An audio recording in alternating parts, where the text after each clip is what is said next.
আসসালামু আলাইকুম বন্ধুরা। 10 টাকার ভুট্টা দিয়ে 100 টাকার পপকর্ন বানিয়ে নিলাম। প্রথমে একটা কড়ার মধ্যে তেল দিয়ে তারপরে ভুট্টাটাকে ভাজবো, সাথে একটু লবণ দিয়ে দিব। 1 মিনিটের মতো ভুট্টাটাকে চুলার আঁচটা কমিয়ে ভেজে নিব। তো ভাজতে ভাজতেই বোঝা যাবে যে 2-1টা ভুট্টা যখন ফুটবে তখন বোঝা যাবে যে এটা ভাজা হয়ে গেছে। এরপরে ঢাকনা দিয়ে ঢেকে চুলার আঁচটা বাড়িয়ে দিব।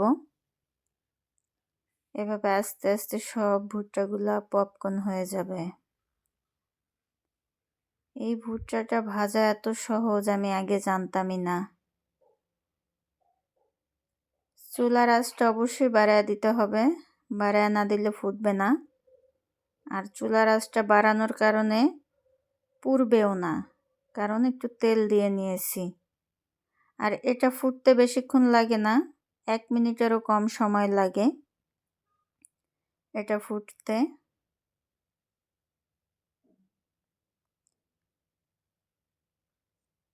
এই তো সবগুলো ভুট্টা ফুটে গেছে। এখন আমি চুলাটা বন্ধ করে ঢাকনাটা উঠিয়ে দিব। এ তো হয়ে গেছে আমার পপকর্ন। অনেক সুন্দর হয়েছে, মাশাআল্লাহ। কতগুলো হয়েছে বন্ধুরা, এভাবে আপনারা বাসায় বানাবেন। সবাই ভালো থাকবেন, টাটা।